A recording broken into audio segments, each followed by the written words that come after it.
Ainsi parle le Seigneur, celui qui traça dans la mer un chemin, un sentier dans les eaux déchaînées, qui fit sortir char et cheval armés et montés ensemble. Ils se sont couchés pour ne plus se relever. Ils se sont éteints comme une mèche, ils se sont consumés. Ne vous souvenez plus des événements anciens, ne pensez plus aux choses passées. Voici que je vais faire une chose nouvelle. Déjà, elle pointe, ne la reconnaissez-vous pas? Oui, je vais mettre dans le désert un chemin et dans la steppe des fleuves. Les bêtes sauvages m'honoreront, les chacals et les autruches, car j'ai mis dans le désert de l'eau et des fleuves dans la steppe, pour abreuver mon peuple, mon élu. Le peuple que je me suis formé publiera mes louanges. Amen. Amen.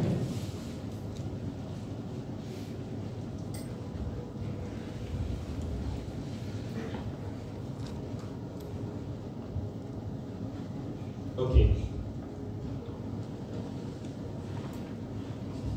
Alors je nous propose là, pour cette deuxième prise de parole, un petit bilan, ok? Ce n'est qu'un bilan. Il peut y avoir des choses fâcheuses, mais ce n'est pas parce que c'est fâcheux qu'il faut les occulter. Il faut qu'on en parle pour mieux avancer. Je disais à des amis, un couple d'amis, arrêtez de n'écouter que la doctrine protestante. J'ai dit que ça pourrait être un peu fâcheux. Je n'ai pas dit de ne pas écouter. Arrêtez de n'écouter que ça. Pourquoi? C'est que d'une part, même si tu écoutes de temps en temps, sois sûr de ta propre doctrine pour ne pas corrompre ton discernement. Et à n'écouter que ça, tu adoptes un fonctionnement qui est tout sauf ce que ton Église te donne. Pardon, mais ce n'est pas une option.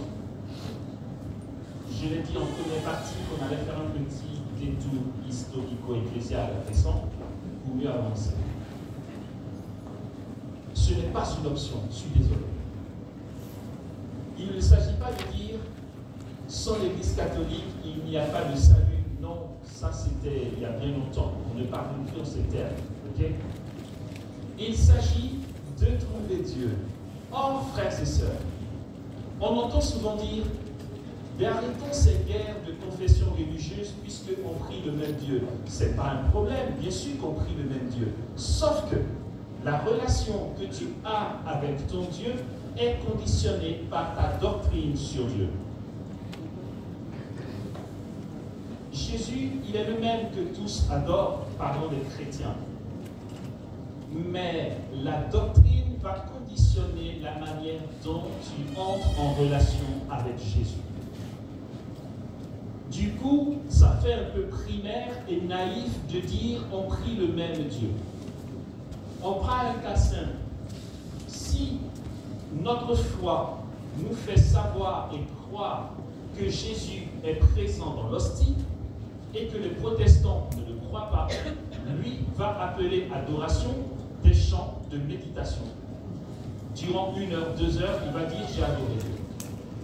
Pour le chrétien catholique, quand il adore Dieu, il est assis devant l'hostie qui est la présence réelle et corporelle de Jésus. C'est une question de doctrine et de confession. C'est le même Jésus qu'on aborde autrement. Si ta doctrine te fait croire que Jésus est un Dieu vengeur qui punit et qui t'afflige un tas de misère parce que tu as péché, bien sûr que ta prière sera orientée autrement. Si ta doctrine te fait savoir que Jésus est miséricordieux, qu'il t'accueille malgré tout, ta prière, tu l'orientes d'une autre manière. On ne peut pas naïvement dire c'est le même Dieu qu'on prie, alors c'est tout. Non, ce n'est pas pareil. C'est que la doctrine va structurer le rituel ou le rite. Voyez jusqu'où ça va. Toute la liturgie de l'Église va être organisée selon sa doctrine, selon sa théologie. Et chez l'autre, il va prier selon sa théologie. C'est que je leur ai dit pourquoi. Parce que la mère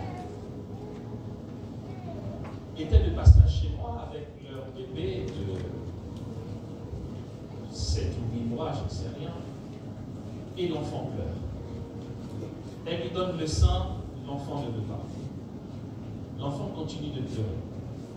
Et là, je la vois qui fait ça. Au nom de Jésus, tu vas prendre le sein.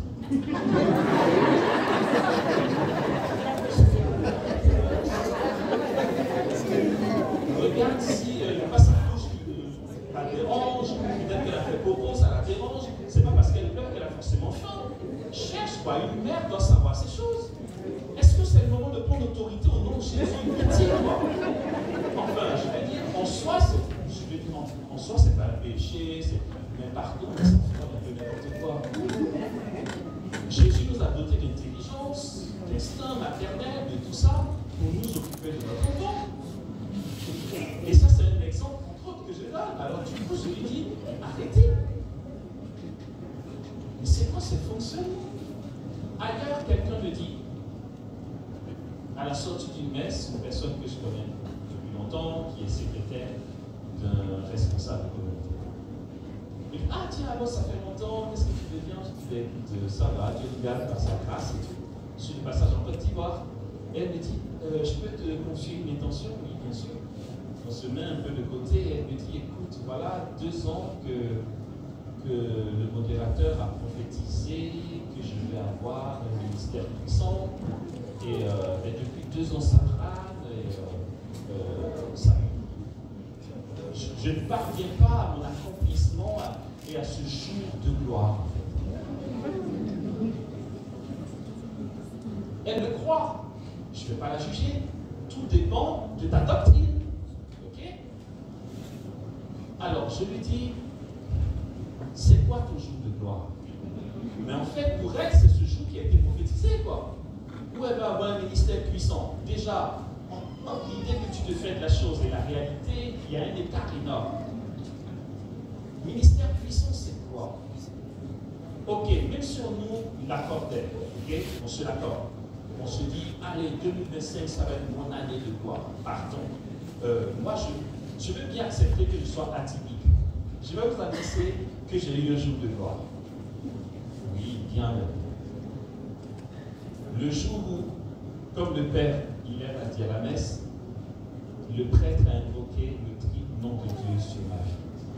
Je te baptise au nom du Père et du Fils et du Saint-Esprit. Là, le Seigneur a répondu en moi. D'après ce que dit l'apôtre Paul, vous avez été comblés de toutes sortes de bénédictions aux cieux dans le Christ. Vous ne manquez d'aucun don spirituel. Il parle du baptême. Si j'ai un jour de gloire, c'est ce jour-là. Qui nous fait croire que la plénitude de la grâce dans nos vies représente un ministère charismatique qu'on appellerait puissant. Là encore, c'est discutable. Pardon, j'ai dit que ce serait fâcheux. Vous allez voir pourquoi je donne tous ces exemples. Parce que là, on fait un petit détour. Okay? C'est bien qu'on resitue le contexte du parcours Je veux voir Dieu et tous ces encouragements à l'adoration dans un contexte. Okay.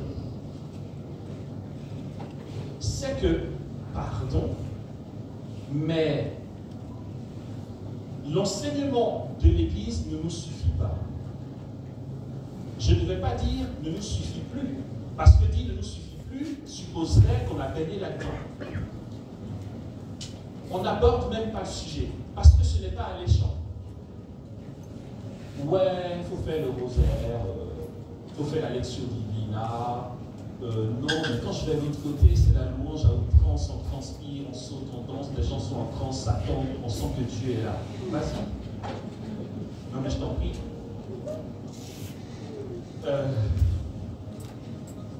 en réalité, l'union profonde avec Dieu conduit à quoi? Au recueil.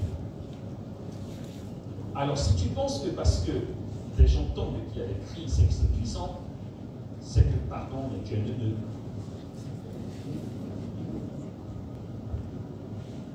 Ok. Nous avons commencé par parler du petit reste d'Israël, qui attend avec impatience, désir ardent, la venue du Messie. Parce que c'est le peuple des pauvres, le peuple de ceux qui ont besoin de Dieu. Ils attendent Dieu. Et Dieu vient. Et quand il vient, il y a un précurseur qui vient annoncer que ce Messie qu'on attend est venu. Jean le Baptiste. La preuve, c'est que quand Jean le Baptiste prêche, c'est le petit reste qui l'écoute. Ceux qui sont quelque chose dans la société, quand ils viennent, c'est de lui poser des questions, lui demander des comptes. Ce sont les pauvres qui écoutent quand Jean-Baptiste dit que le Messie arrive. C'est que, primo, on se laisse corrompre par un enseignement qui n'est pas le nôtre. Mais là n'est pas la question. Et là, je le prends sur moi. C'est moi qui le dis. Je ne le dis pas au nom du pape. C'est moi, Amos Stéphane Didi, qui le dit. Donc si tu dois me détester, déteste-moi moi seul. Okay? Laisse l'Église en dehors aussi. Ok. C'est que, primo, on se nourrit d'enseignements qui n'est pas le nôtre, mais on peut être ouvert à Amos, bien sûr, sauf que ces enseignements qui ne sont pas les nôtres sont des enseignements faux. C'est pour ça que je dis ça ne tient qu'à moi. Tu as le droit de me détester. Il n'y a pas de problème. Non, mais il exagère de dire ça et tout. Je le dis. Pardon. Mon but n'est pas que tu lui fasses des cadeaux. Mais si tu m'en fais, c'est pas grave. Ces enseignements sont faux parce que ça ne va pas beaucoup plus loin. Ok? Je me rappelle bien et j'aime beaucoup cette parole du fondateur de la communauté des béatitudes, qui était pasteur protestant. Il est devenu catholique et c'est comme ça qu'il a fondé la communauté des béatitudes. Il y a un journaliste lors d'une interview qui lui a demandé pourquoi vous êtes converti au catholicisme. Ancien pasteur protestant qui répond, mais non, je ne me suis pas converti au catholicisme, je suis allé vers une plénitude plus grande. C'est lui qui l'a dit. Lui qui ne croyait pas en la présence réelle dans l'hostie, il témoigne qu'un jour, en tant que pasteur protestant, il y avait un rassemblement œcuménique, donc des protestants, des catholiques, etc. Et puis, les catholiques ont leur messe. Sauf que lui, comme il n'y croit pas, il n'a pas l'impression d'enfreindre quelques règles. Il se dit, les catholiques croient que c'est Jésus, mais c'est n'importe quoi. Moi, je me dis, c'est un pain fraternel qu'on partage et tout. Donc, il se permet de se mettre dans le rang de communion. C'est écuménique, c'est pas écrit sur son front pasteur. Donc, personne ne lui dit, tu n'as rien à faire là. Il est dans le rang de communion. Il va communier. Il va dire que depuis ce jour-là, jusqu'aujourd'hui, il se produit en lui le même phénomène quand il a reçu l'hostie. Il a eu l'impression d'avoir avalé une braise de feu. Ça a été le début de son cheminement vers le catholicisme. Il a vu rien qui se passe. Est-ce que c'était particulier, juste ce jour-là, une impression, machin? Du coup, il a triché plusieurs fois. Dès qu'il y avait une messe catholique, il va communier en groupe. Voici le même phénomène. Il va recevoir l'hostie et la même boule de feu descend en lui. Il dit, mais est-ce que les catholiques ont conscience de ce qu'ils reçoivent? Il dit, c'est une braise de feu. Et quand je communise, j'ai cette chaleur au moins pendant 24 heures en moi. Donc, primo, des enseignements qui ne sont pas les nôtres, et donc, auxquels on ne peut pas faire confiance des yeux fermés. Secondo, le fait, frères et sœurs, de laisser ce qu'on entend ailleurs conditionner notre vie de chrétien catholique romain.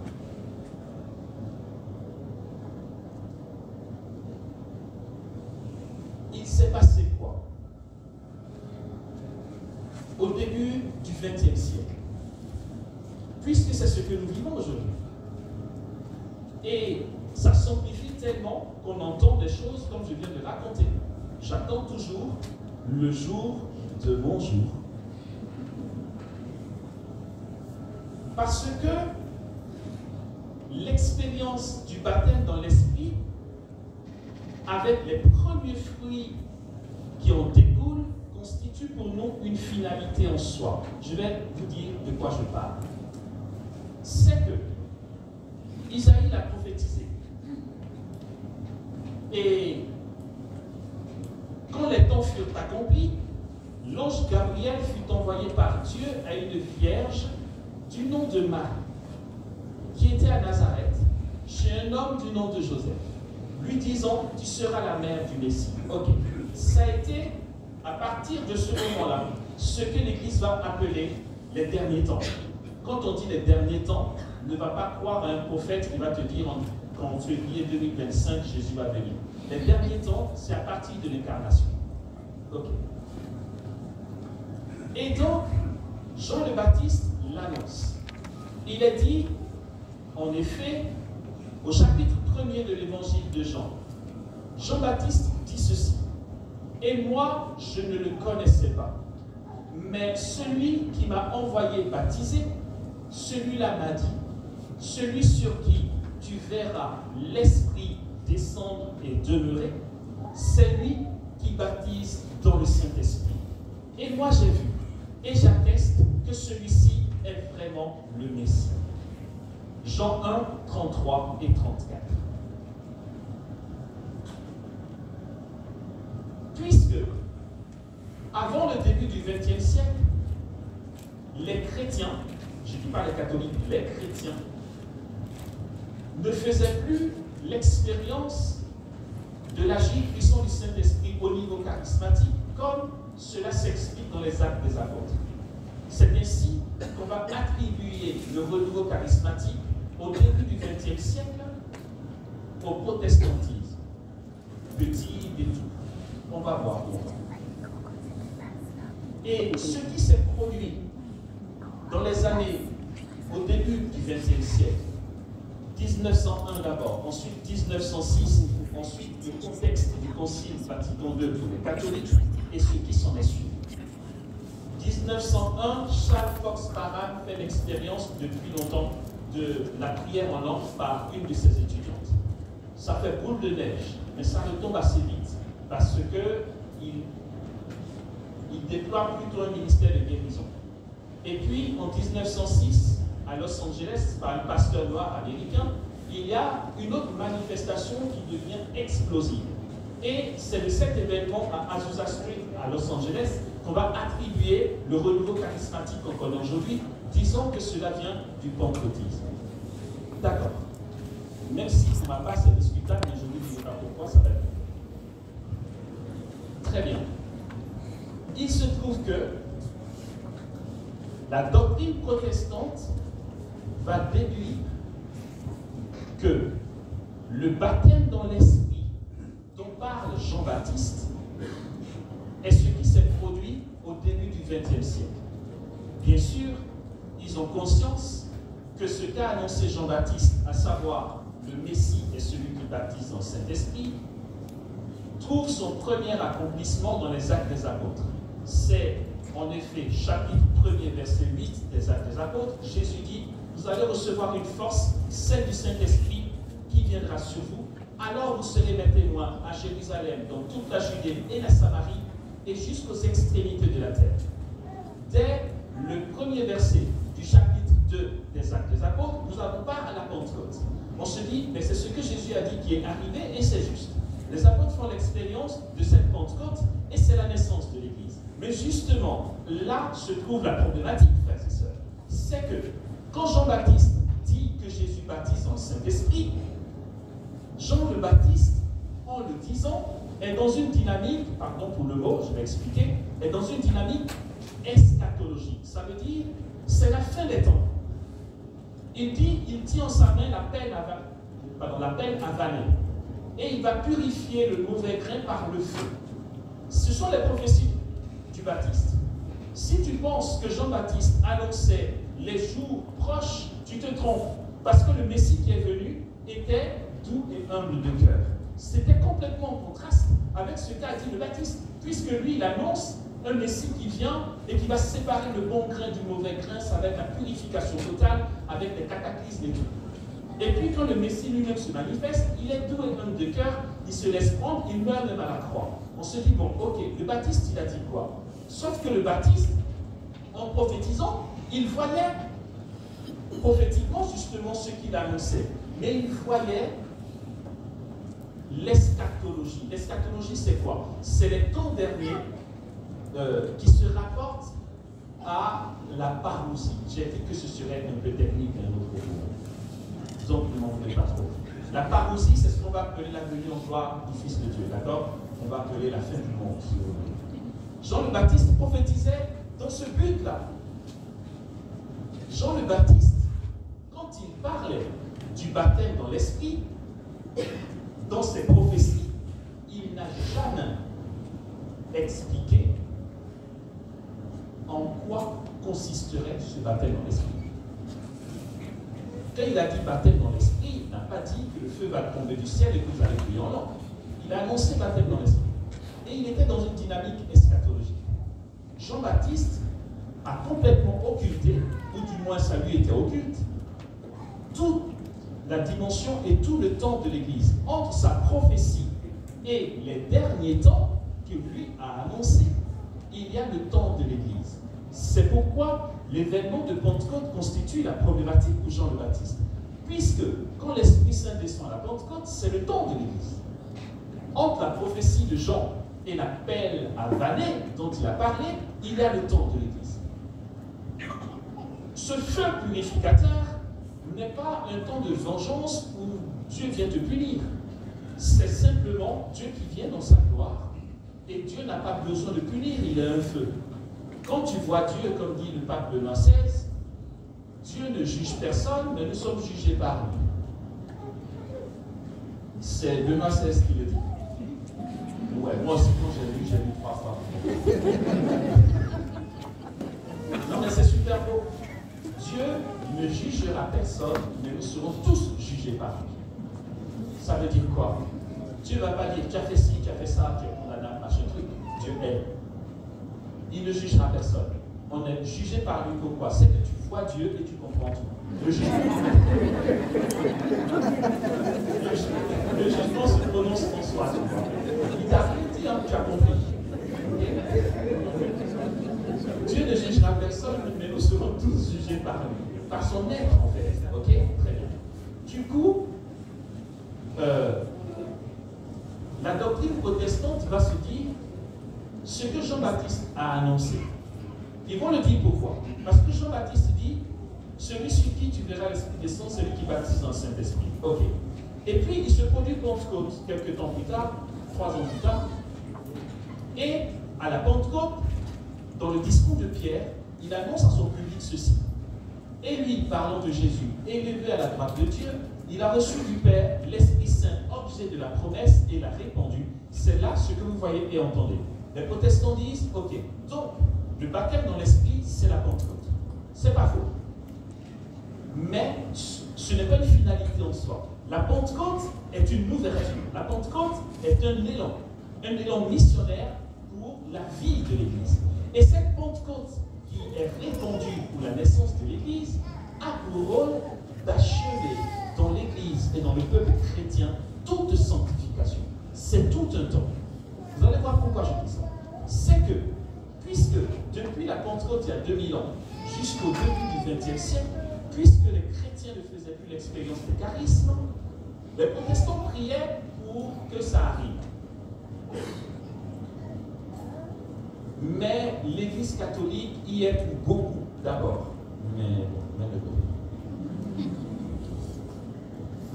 et donc, ce qui s'est produit au début du XXe siècle, ce réveil nouveau, a été interprété par eux comme étant le baptême dans l'Esprit que Jésus accorde. Mais ils l'ont vu comme une finalité. Et je vous assure, frères et sœurs, c'est à plaindre. Pourquoi? Parce que leur doctrine va continuer en disant ceci. Tu sais que tu as le baptême dans l'esprit quand tu pries en langue. Le signe, ça c'était l'enseignement de David du Plessis. On appelait M. Pentecôte, quand il prêchait, c'était pour annoncer que le signe que tu as reçu l'Esprit Saint, c'est que tu pries en langue. Tu pries en langue, tu prophétises. En fait, les charismes dont on a été témoin au début du XXe siècle. Et cela va représenter pour eux une finalité en soi. Cette finalité en soi va conduire à quoi? À l'exemple que j'ai donné. Si tu as un ministère puissant, où tu pries en langue, tu prophétises et que tu prêches et que ton public est énorme, alors tu es arrivé. Alors tu as eu le baptême dans l'Esprit. Ouais, mais avant, si tu ne te rappelles pas, Jean-Baptiste a dit que Jésus baptise dans l'Esprit Saint. Et voici que je dormais, je me suis réveillé en priant en langue, je prophétise et mon public est énorme. Donc, ça y est. Et frères et sœurs, pardon, je veux dire, on n'a pas besoin d'être docteur en théologie pour comprendre que l'amour dont Dieu nous a aimés, le plan d'amour qu'il a pour nous de toute éternité consiste à parler en langue et à prophétiser. En fait, je ne sais pas. Est-ce que notre vie chrétienne ici-bas consiste à exercer des charismes, à avoir une renommée, des gens qui nous vénèrent parce qu'on est trop puissant en charisme? Si c'est pour ça, ça ne vaut pas le coup de venir à l'existence. La vie est trop galère ici. Non, mais c'est vrai. C'est pourquoi les exégètes catholiques qui vont creuser la chose vont nous faire savoir que toute prophétie du Baptiste et tout don de l'Esprit venant du Père par Jésus est en vue d'une sanctification du chrétien, on va plus loin, en vue de la divinisation. On passe complètement à autre chose, une divinisation. Devenir Dieu. Tu m'offres deux choses. Primo, tu dis à Amos, qu'est-ce qui t'intéresse? Je fais de toi un super charismatique, tu sais. Tu donnes des paroles de connaissance immédiate. Tu peux même prophétiser sur la vie de l'enfant qui n'est pas encore né, qui va être dans 15 ans. Et puis tout le monde t'acclame et tout, tu es puissant. Et deuxième choix, tu deviens participant de la vie divine. Qu'est-ce qui t'intéresse? Non, mais sérieux, quoi. On m'offre de devenir Dieu et on m'offre d'avoir un ministère puissant. Prenez cadeau. Non, mais sérieusement, prenez quoi. Ce n'est pas que. Bon, là, vous faites un peu d'histoire, d'accord? Ce n'est pas que l'expérience du renouveau charismatique, qui a démarré depuis le début du XXe siècle, soit mauvaise. Non, on en parle là, justement. C'est juste que ce n'est pas une finalité. Et cette subtilité-là, comment tu veux pouvoir la discerner si tout le temps tu es en train d'écouter des pasteurs qui te rabâchent la même chose? Et que finalement tu te dis, mais finalement, enfin, dans l'église catholique, je n'avance pas. La messe ne m'apporte rien, la liturgie des heures ne m'apporte rien, le chapelet ne m'apporte rien, parce que la messe ne te fait pas prier en langue, c'est ça? Or, le sacrement a pour rôle de faire grandir en nous la vie divine. Le sacrement n'est pas pour que tu parles en langue.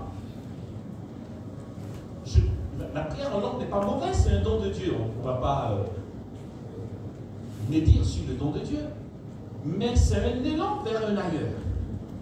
Ce renouveau charismatique nous conduit vers un ailleurs. Ce renouveau charismatique nous donne un amour pour Dieu, pour mieux grandir en lui et mieux être unis à lui. C'est pourquoi tout charisme que tu as, tout don que tu peux expérimenter, si ces dons ne te donnent pas de mieux te conformer au Christ, tu es en train de dévier.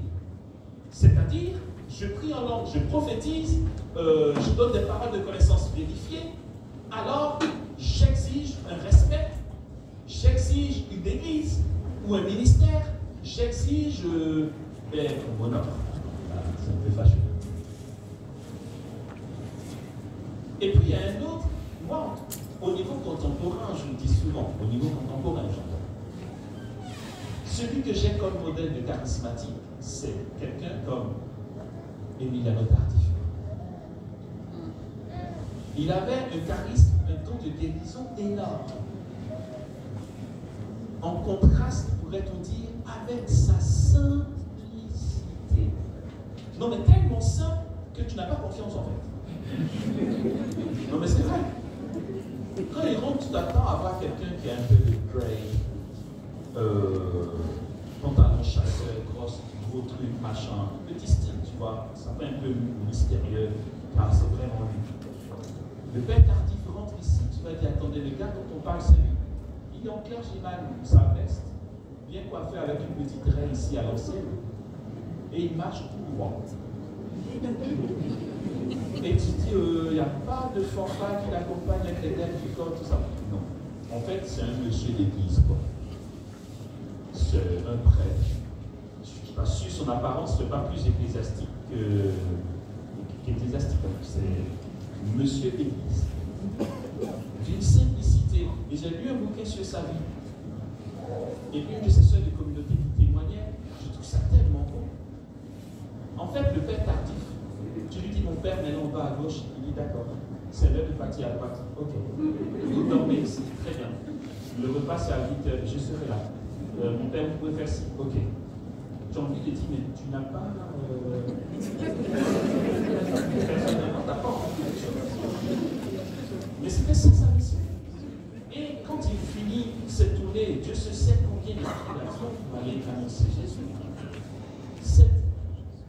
Cette personne qui témoigne sur sa vie dit que quand il rentre en communauté, il ne se permet même pas de dire, écoutez, je suis fatigué, je suis le missionnaire du coin, faites la vaisselle, moi je vais dormir, j'en ai droit. Non, il vient de mission, aussi fatigué soit-il, quand c'est l'heure de la vaisselle, il est à la vaisselle. Il y a un chantier communautaire pour découper les légumes, il est avec ses frères. Il fait tout comme tous le font. Aussi, ce n'est pas étonnant que son charisme de guérison ait pris une dimension mystique complètement. On en parle dans certaines écoles de prière. Je veux dire, des gens qui ont le charisme de guérison, on en connaît. Mais le père Tardif, je n'en ai pas encore vu. En fait, les charismes qu'il exerçait, il les exerçait toujours pour la gloire de Jésus, sans se mettre en avant, que justement, les charismes lui ont donné de grandir dans l'union à Dieu. Et voici le but de ce renouveau charismatique actuel. Tant que ça constitue une finalité, ça nuise. Si tu prends le charisme en soi comme une finalité, tu t'essouffles à un moment. Tu ne sais plus quoi inventer pour faire style, quoi. Mais parce que tu n'es pas en Dieu, tu as saisi un truc, tu as refermé la main, ça ne jaillit plus, et tu en fais ton truc propre. À un moment, ça ne jaillit plus vraiment. Et les gens fatiguent de voir toujours les mêmes choses, et toi, tu as court d'idées. Il ne s'agit pas d'avoir des idées, il s'agit de laisser Dieu passer. Je sais plus où je disais ça, Tardif, tu lui dis, mon père, on a une assemblée de prière. Je sais, vous êtes fatigué. Vous vous demanderez, asseyez-vous chez Jésus. On met une chaise, vous êtes assis. C'est tout. La présence de Tardif provoque des guérisons dans la salle. Oui. Ici en Côte d'Ivoire, je passais à Daloa, alors que l'assemblée l'attendait dans le stade, parce qu'il faisait des tournées en hélicoptère, que le timing était court et qu'il avait des distances à faire. Il bougeait en hélicoptère avec le père Abécan, Raymond Alter, les gens sont dans le stade. La louange a commencé le temps que l'hélicoptère arrive. Pendant la louange, l'hélicoptère qui transporte le père Tardif traverse le stade. D'accord? C'est tellement qu'il est en train de causer avec Abécan en disant, ah tiens, il y a du monde, c'est quoi les têtes déjà? Il n'a pas encore commencé. L'hélicoptère traverse le stade et les voitures commencent à marcher. Ça, c'est Tardif. Ça le dépasse complètement. Et justement, là, on vient comme un cheveu sur la soupe. Le mot est vilain, mais que vous compreniez ce que ça veut dire, les emmerdeurs. Pardon. dans le parcours, je vais voir Dieu. Non, mais c'est quoi ce truc? Nous, on veut les charismes puissants.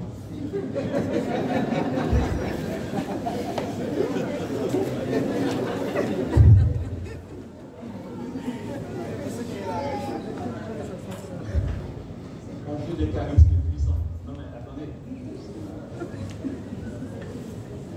Justement, ça me fait penser à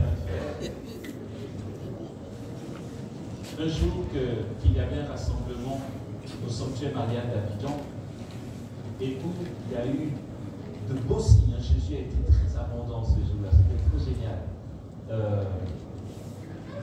Ce jour-là, Jésus a dit, Amos, tu vas te coucher par terre. Il y avait 6 000 personnes. Tu vas te coucher par terre et dès que ton corps va toucher le sol, la guérison va passer par le sol et les gens seront guéris. Ça a été filmé, donc voilà, on peut vérifier. Je ne me permettrai pas de raconter n'importe quoi. J'ai posé mon corps au sol, l'espace de 30 secondes. Quand je me suis relevé, il y a eu instantanément, et je n'exagère pas, plus de 300 personnes guéries. Et pendant qu'on faisait témoigner certains, on n'a pas pu aller jusqu'au bout, parce que les témoignages étaient interrompus par de grands cris. Un boiteux de l'autre côté venait de laisser sa béquille. On ne finissait pas de savourer qu'un deuxième boiteux, un troisième boiteux, un quatrième. Mais c'était un laboratoire de guérison. Et quelqu'un a filmé. Et il l'avait mis sur YouTube. Moi, j'en savais rien. Et puis, les jours d'après, c'est des amis en France qui me disent, tiens, on a vu sur YouTube ce qui s'est passé. Je dis quoi? Et ils me disent, écoute, si nous on a vu, c'est que tout le monde peut voir. Moi, j'ai demandé pauvrement à qui il fallait, s'il plaît, en donner ça de YouTube. C'est pas que ça fait pas, je veux dire, ok, c'est flatteur. Mais Internet dépasse les frontières, le contexte pastoral d'ici, mais pas le contexte pastoral de notre diocèse à Dax. Donc, c'est vrai. Alors, un frère me dit, pourquoi tu fais en venir? Je dis, mais parce que c'est un peu atypique, c'est chaud, et il dit, mais n'importe quoi, ce truc-là, je devrais laisser. Je dis, ouais, mais c'est pas grave, je le fais comme on est. Et là, il me dit ceci. Exemple caricatural. Mais attends, tu as vu ce qui s'est passé là? C'est puissant. Il y a un truc comme ça que tu vis. Toi, école de poulet.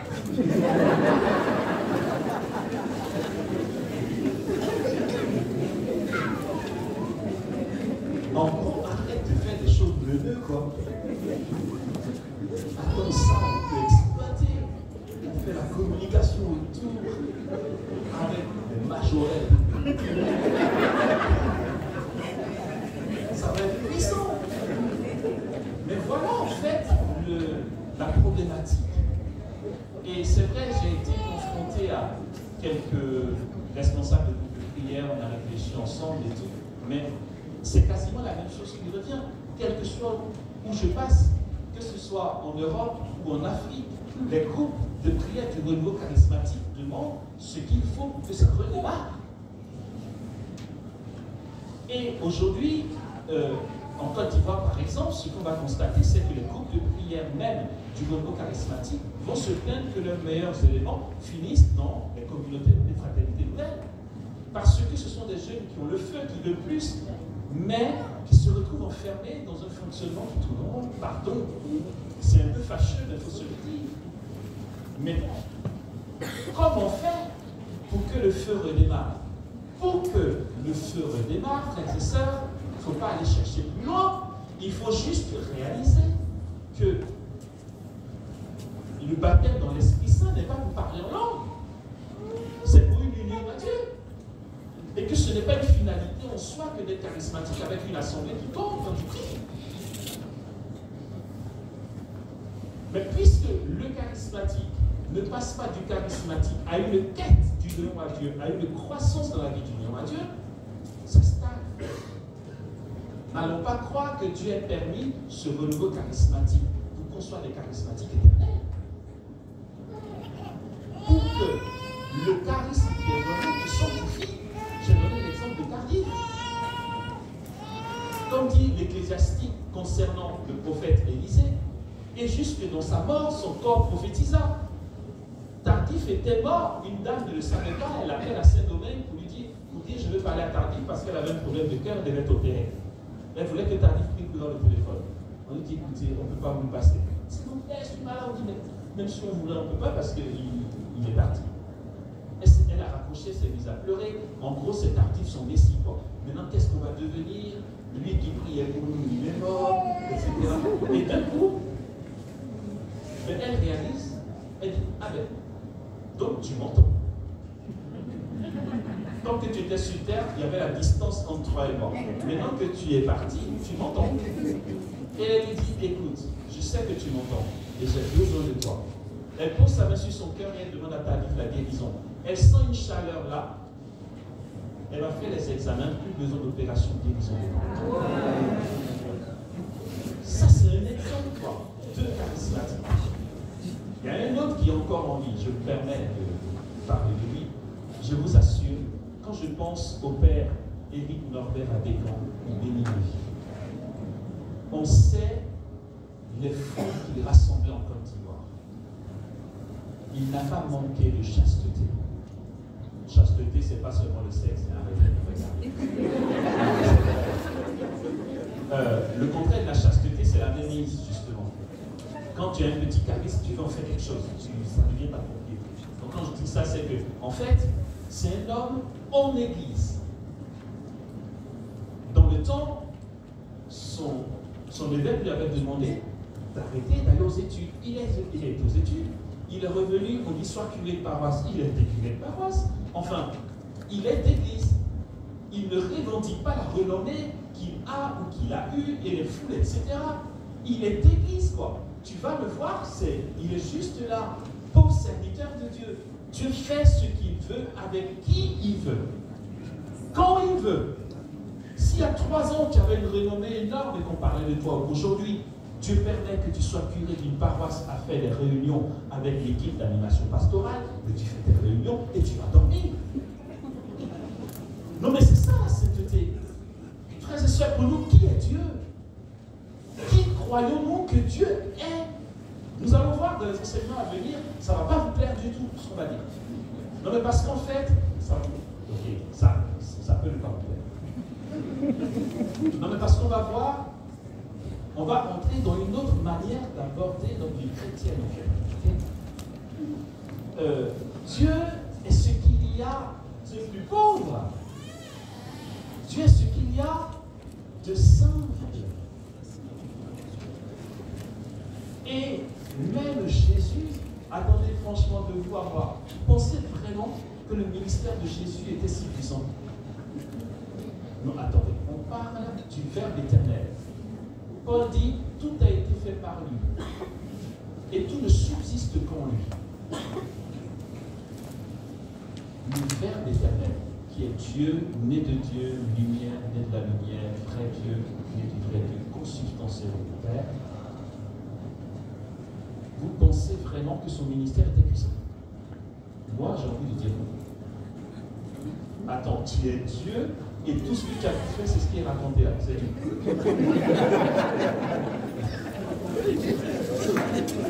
Non, mais c'est vrai.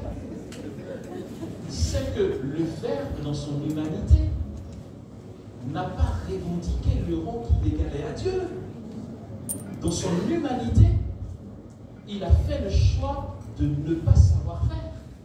Dans son humanité, il n'était docile qu'à ce que le Père lui demande. Il aurait pu faire bien des choses, pardon pour le mot, pour se la péter. Et en fait, il nous a tout donné. Il nous a donné, j'ai envie de dire, bon, pas plus de renommée que lui, il n'y a pas photo, mais au niveau des signes, il nous a donné de faire plus que lui. Avant sa résurrection, Jésus n'a pas lévité. Thérèse d'Avila a lévité, Jean de la Croix a lévité. Avant sa résurrection, Jésus n'a pas biloqué. Vous pensez qu'il ne pouvait pas le faire? Il aurait pu le faire 15 000 fois. Pourtant, il donne à Paul de Dieu de biloquer. Il donne à Yvonne Hélène Malétroit l'hybridité, plusieurs endroits à la fois. Elle est vivante et elle traverse le mur. Il aurait pu le faire. Lui encore, il a guéri les malades. La Sainte Vierge de l'Immaculée occupé, comblé de grâce. On n'a pas entendu qu'elle imposait les mêmes malades. Non, mais c'est quoi la vie chrétienne? Arrêtons de penser que oui, en fait, Dieu t'a béni. Quand tu prêches devant 2-3 personnes, tu prophétises et qu'il y a des guérisons. Et puis pour ceux qui ne sont pas confrontés à ça, ils ont l'impression que Dieu n'est pas avec eux. C'est quoi la vie chrétienne? Tu es chrétien pour être uni à Dieu. Tu es chrétien pour faire la joie de Jésus et le glorifier dans ta vie, telle qu'il permet que tu l'aies. Pourtant, et j'ai commencé par ça, je remarque pour la pause, pourtant, à force d'écouter des prédications qui te font croire que tu ne seras béni que le jour où tu as prophétisé, obtenir une guérison par ta prière, tu vis une vie chrétienne où tu es triste et malheureux. Aujourd'hui, Dieu t'a comblé. Mais tant que tu ne vois pas de guérison par ta prière, tu juges que Dieu n'est pas avec toi. Et puis nous sommes malheureux. Et puis on te dit, allez, viens ici, et puis viens là. Et tu cours ailleurs. Tu laisses toutes les grâces qui t'habitent là, et tu vas chercher ce qui ne t'est pas donné. Dans une illusion de quelque chose qui pourrait venir, mais qui ne viendra pas. Comment être sûr qu'on est au bon endroit? Comment être sûr qu'on est assez ouvert à la grâce dans l'union à Dieu? Ce n'est pas parce que quelqu'un, je vais imaginer un peu le truc. Ok, et je m'arrête dessus. Imaginons un peu le truc.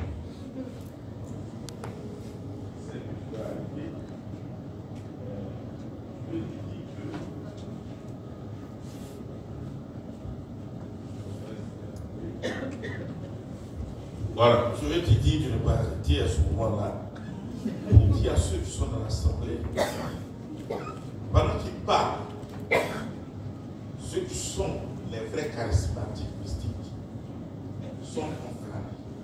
Il y a un feu qui est en train de sortir. Mais ceux qui sont enveloppés, c'est ceux qui s'élèvent. Parce que plus ils prient, je souffre. Ouais, plus ils prient, je souffre. Parce que ça veut dire que le côté paraître disparaît et il y a comme un feu qui sort de ma main tout mon corps. Ça fatigue. Parce que tu prends conscience que tu es qui. Dieu t'a adopté pour toi. Est-ce que tu fais moi comme cette communion mystique avec lui? Oui. Donc quand tu dis que c'est fâcheux, effectivement, donc Dieu pendant qu'on est en train de parler, donc vous allez voir parmi vous, ceux qui sont vrais CC savent qu'il est en train de provoquer quelque chose. Et là où tu es, ton corps est en train d'aller vers je veux voir Dieu. Parce que ce n'est plus toi qu'on doit voir. C'est Dieu qu'on doit voir.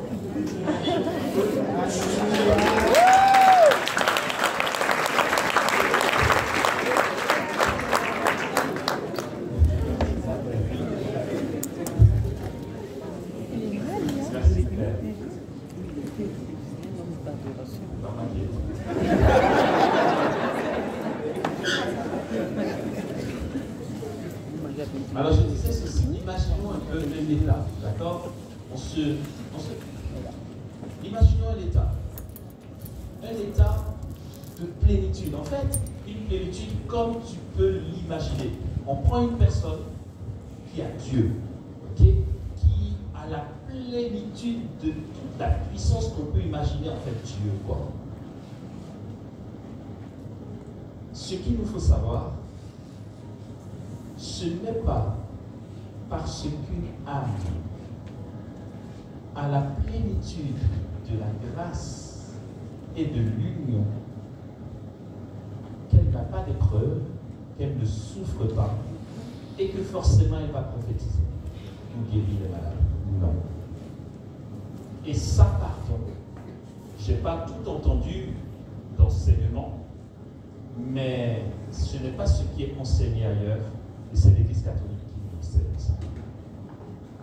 Tu peux très bien avoir une surabondance de grâce avec toi entre mille. et tu es celui qui est dépouillé de tout. L'exemple est très simple à prendre. Ça, c'est vraiment l'exemple que je contemple et c'est ce qui m'a fait comprendre de toute l'histoire des hommes avec Dieu. Quelles sont les personnes qui aient eu Dieu comme on peut l'avoir? La Sainte Famille. Dans la Sainte Famille, il y a une qui n'a jamais péché. L'ange lui dit, réjouis-toi, comblé de grâce. Réjouis-toi, kétaritomene. Réjouis-toi, saturé de grâce. Le Seigneur est avec toi. L'Église nous dit dans le catéchisme que Marie est comblée de grâce parce qu'elle portait en elle celui qui est la source de toutes les grâces. Après, elle l'a enfanté.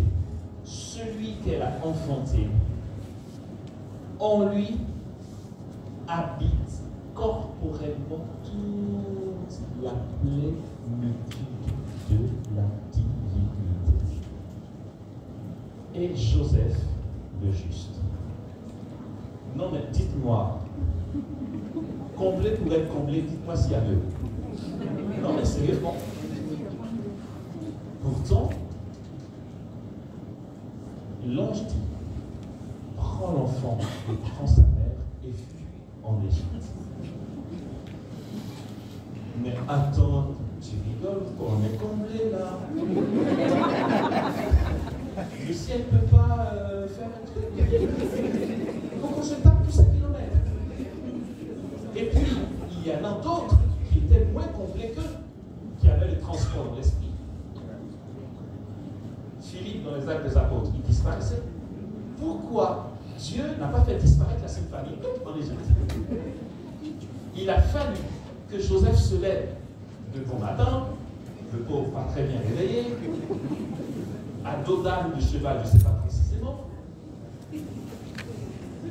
Il est à pied, la mère et l'enfant sont à dos d'âne, ils vont en Égypte. Des personnes comblées, saturées de grâce, à qui Dieu n'a pas enlevé la transpiration, la fatigue et les kilomètres. D'où nous avons appris que parce qu'on a un peu d'épreuves, de difficultés, Dieu n'est pas là. Et là, le premier venu va te dire, oula, ouais, j'ai prié, je vois un truc. Non, mes frères, c'est ça, c'est vrai, quoi. Ce n'est pas parce qu'on a la plénitude de Dieu qu'on sera tranquille. Ce n'est pas parce qu'on a la plénitude de Dieu qu'on aura un château ou un palais. La Sainte Famille était dans une grotte. J'ai été en Israël, j'ai vu la maison de la Sainte Famille. Mais je me suis pris une claque. Je dis, c'est pas possible. Mais comment j'ai pu croire que parce que Dieu est censé me bénir, il faut que j'ai plus de biens matériels? Ils ont vécu là, dans cette vie modeste. Et pour être prospère, Joseph n'a pas beaucoup réussi. Il partait tous les matins. Il livrait les commandes pour que sa famille mange. Il ne manquait pas de Dieu. On ne va même pas dire qu'il avait reçu une effusion plénière. Dieu est avec lui. Ça ne lui a pas épargné de travailler tous les jours à la sueur de son front pour manger juste le nécessaire. Ce n'est pas parce que Dieu nous a bénis qu'il faut qu'on prophétise ou qu'on guérisse les malades, frères et sœurs. C'est faux.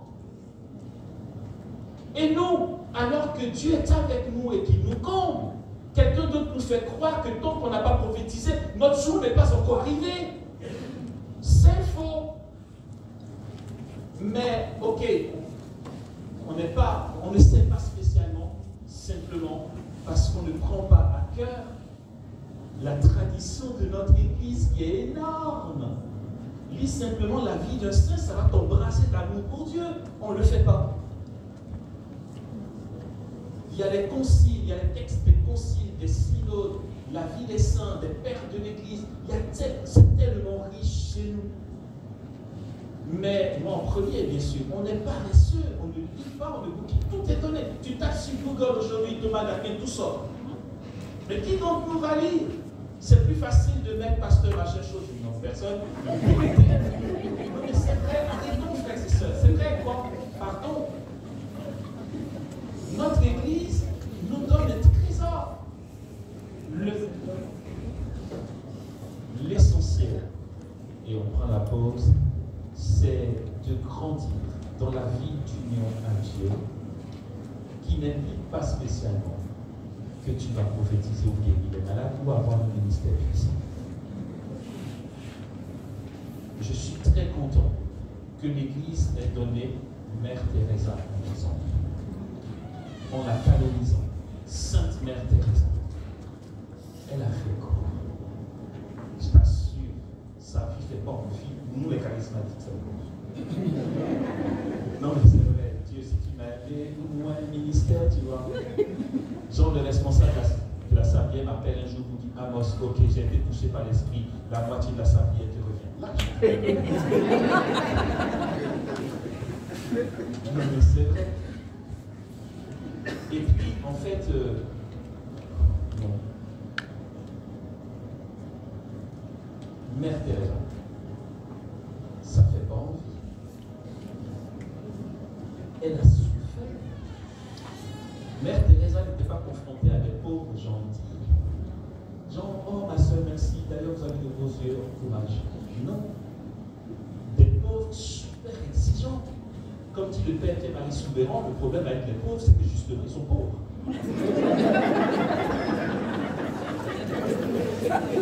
Mais tu fais des grands services, c'est lui qui t'engueule.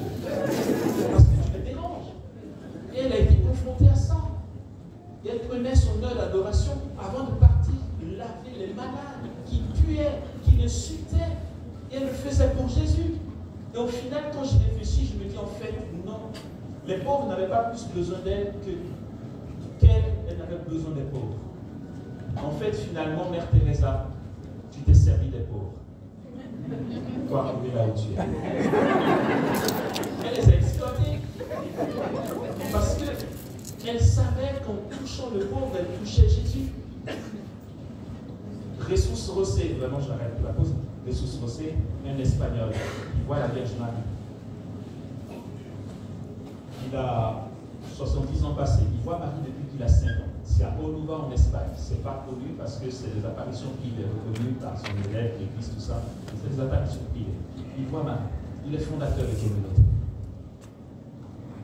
Ben ouais, il a prospéré, il est fondateur de tout. Attends, on parle pas trop vite.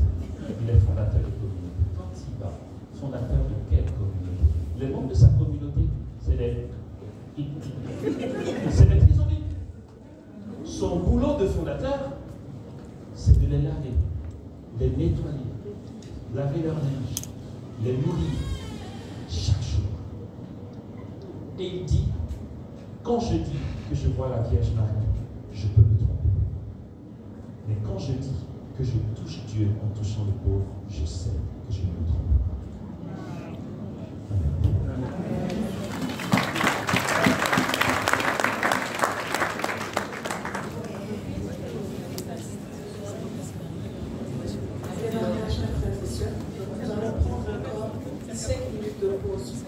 Les pauses ne sont pas faites pour bavarder ou pour se relaxer.